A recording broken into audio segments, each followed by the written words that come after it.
Sandoval is from America. It's technically still a Japan versus Mexico war, which are my favorite type of scraps. Even if you just saw David Allen Picasso versus Kamita just a few weeks ago, absolutely incredible scraps. So let's get right into it, y'all. I'm pretty excited for this fight. So once again, we have Kenshiro, the amazing boy Teraji here, defending his WBC World Flyweight title versus Ricardo El Nino Sandoval. You have Ricardo El Nino Sandoval, the orthodox fighter fighting here out of California, 26 years old, 26 wins, 18 of those by knockout with only 2 losses, neither of those by knockout. And then versus Kenshiro, who's 25-1, 16 knockouts to his record. Hell of a run Kenshiro's on when you come and look at his resume just in general. Just looking from a blind eye perspective without breaking down any of the tape and just looking at his box rep, absolutely incredible. But first, I would like to talk about the challenger here in Ricardo Sandoval. Ricardo Sandoval, I went and broke down a few of his fights here specifically. Let's talk about the Pure Targo fight. Good feet placement offensively. He has slow feet defensively in this fight. Very, very, very educated jab. This is also the second Butrago fight as well. He has good, but not a great body puncher in this fight here, but he hurt Butrago with a jab. Really, really solid jab. I think Ricardo Sandoval actually has a very underrated jab to his work. Switches stances pretty well, has a sneaky inside uppercut. He doesn't really hold the real estate in the offense in the ring quite well, especially in this fight, as because Butrago was walking him back and walking him forward, kind of doing what he wanted with his feet, at least when it came to the first 1 through 3 rounds before he got hurt with that jab. He's a decent inside, same side puncher. He punches on the same side well, whether that means left to the body with left to the hook to the head, or that's right to the body and right to the head, kind of working back and forth. He has power in his lead hands. He does drop his defense when he's throwing hooks, though, which I do realize here. Whether that is he's throwing a left hook, he drops his right hand, or where he's throwing a right hook and he drops his left hand.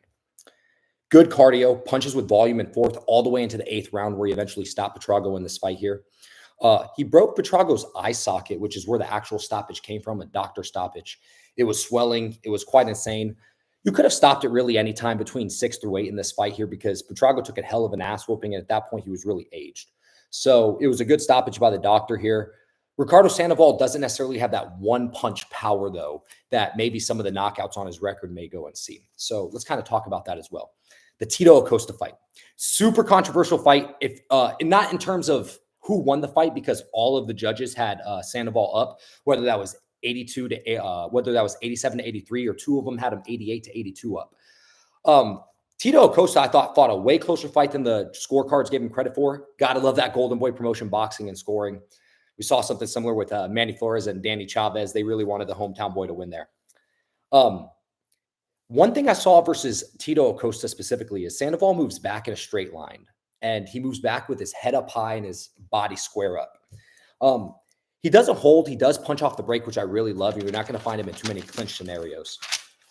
I do want to say, I do think he has overrated power. A lot of people, especially in the commentary, were talking about Ricardo Sandoval's power, and he's not really a one-punch power kind of guy.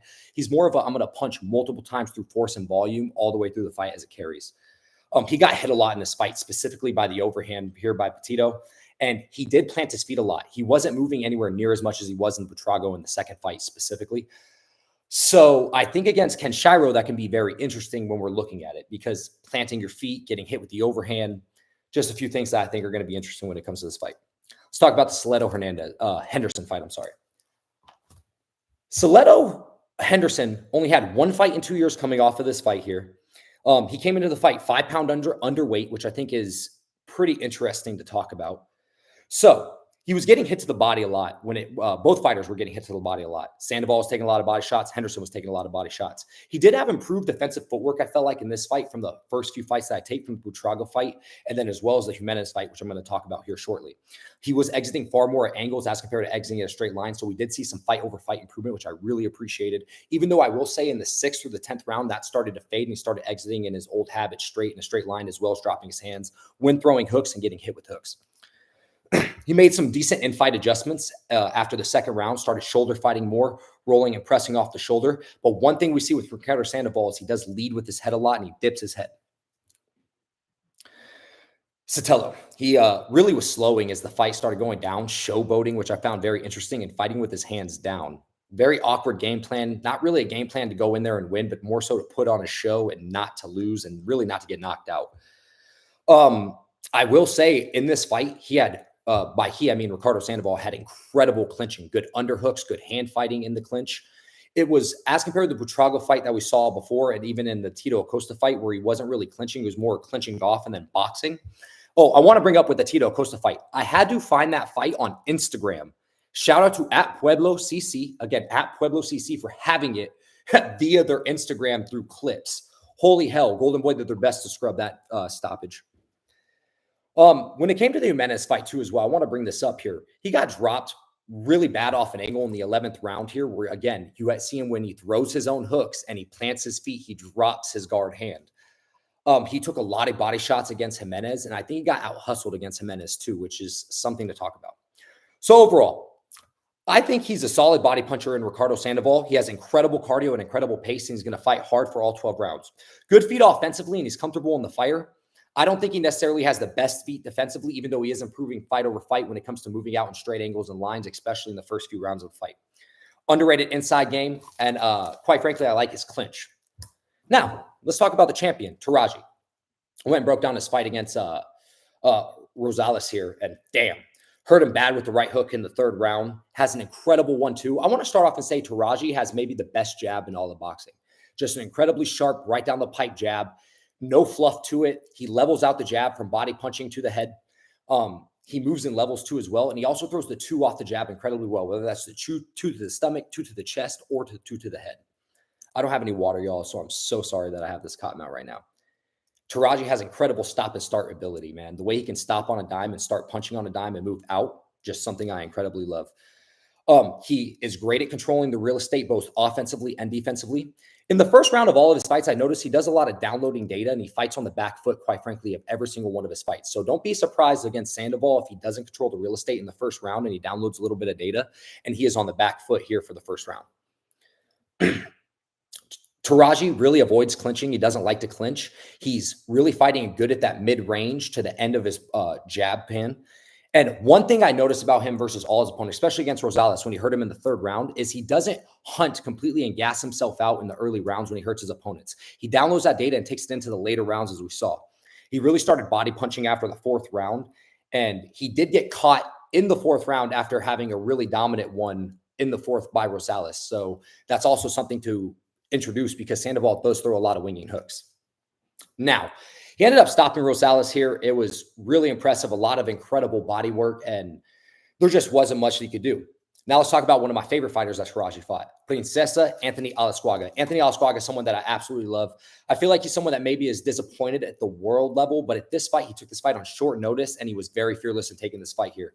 And he had a lot of good moments too. Again, was on the back foot for the first round here. I gave Alasquaga the first round just for the work that he was doing, and Teraji was doing some slick countering, which I think he has an underrated countering game, which I think you see a lot in the first round, as he's good with slipping, countering, and ripping up to the body.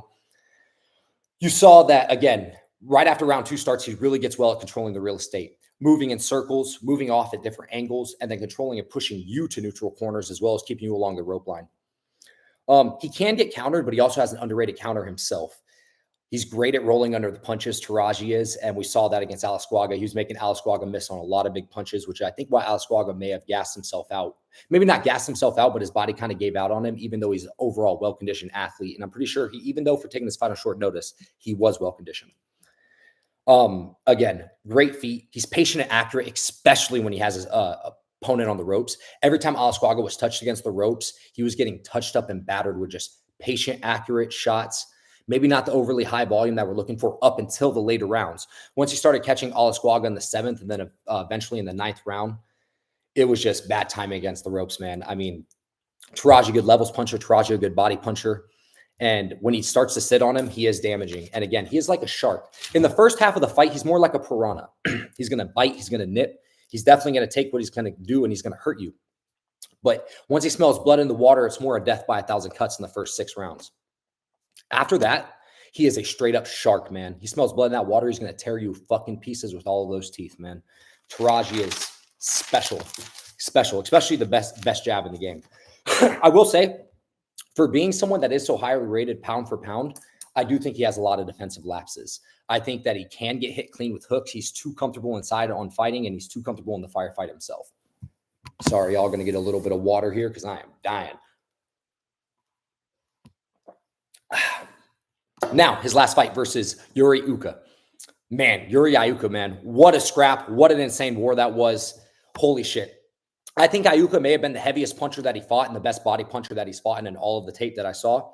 Iuka's feints and stutters in the first few rounds definitely gave Teraji some issues.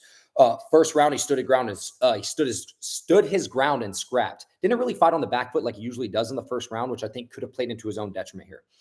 In round two, he started moving, jabbing, stabbing like he always does with that jab.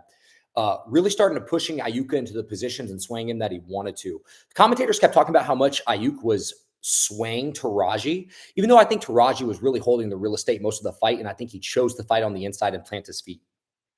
He was definitely susceptible to the right hands in this fight. He got clipped with a multitude of them. And I want to say again, Sandoval does throw a winging right hand, but I don't think Sandoval possesses the power that someone like Rosales or even like Iuka has.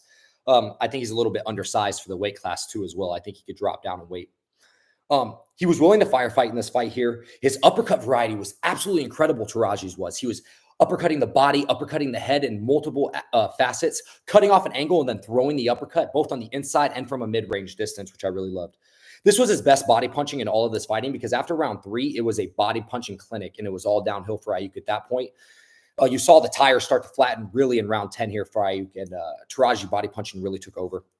There were gears and levels, man. When Teraji needed to go through the gears, he went through the fucking gears. It was very similar to Usyk in the sense of where you see a world-class fighter is when they need to win these rounds, they need to win these gears. That's when they do it. And that's exactly what he did in round 12. He needed the stoppage. He needed the finish. It was, quite frankly, the uppercut that started the finishing sequence here. It was a 1-1-6-1-2 that started the uppercut and the finishing sequence here. And once that ripped on Iuka, it started going from body level punching to head punching, and the ref eventually stopped it, which I saw online. A lot of people thought it was controversial of a stoppage. I couldn't disagree more. There was a minute and a half left, and Teraji wasn't stopping. He wasn't breathing hard. He was going to put his foot to the metal. Pedal to the metal. It was going to be a bad time for Iuka. So I think he saved him. The ref saved Iuka some life off of him. So with that being said here, overall thoughts, best jab in the game, gears and levels, could fight going forward, could fight going backward. When he smells blood, again, he's a shark, but in the first round, he's more of a piranha. He's a great body investor, which I absolutely love. And he has a very underrated countering game. My prediction for this fight, you're giving me Teraji by stoppage at plus money at plus 120. I'm taking Teraji by stoppage at plus money. Sandoval is susceptible to body shots, hooks, and he drops his own guard and he backs off in a straight line, which is going to leave Teraji, quite frankly, the minute he gets him against the ropes, he's going to accurately punch him up to rips. When you have guys like Buriato, I'm sorry, I know I'm killing the names here. Please forgive me for that one. But the old puncher that he fought in his last fight, and then you have guys like Jimenez really hurting you and dropping you, that's going to be issues against a guy like Teraji. I see a stoppage here coming anywhere from 10 to 12, rounds 10 to 12 in the end of it. Fight does not go the distance, and minus money is something I love. Sorry about all the stuttering, guys. I'm very excited and hyped up for it. Please, if you stayed here to this point of the video, like, share, comment, subscribe. More than anything, tell me what I need to do better. I need to know I need to slow down, get a little bit of better enunciation, but let me know why. Let me know anything I can do better for you guys. More than anything, I just want to drop the best content possible. So again, Teraji by stoppage, plus 120. Teraji rounds 7 through 12, I love. Teraji's 9 through 12, I also really like. Fight not to go the distance, even money, absolutely love. Hope you guys have a great day. Hope y'all make a lot of money. Again, it's Nick Clark from Breaking Bad Boxing. Peace.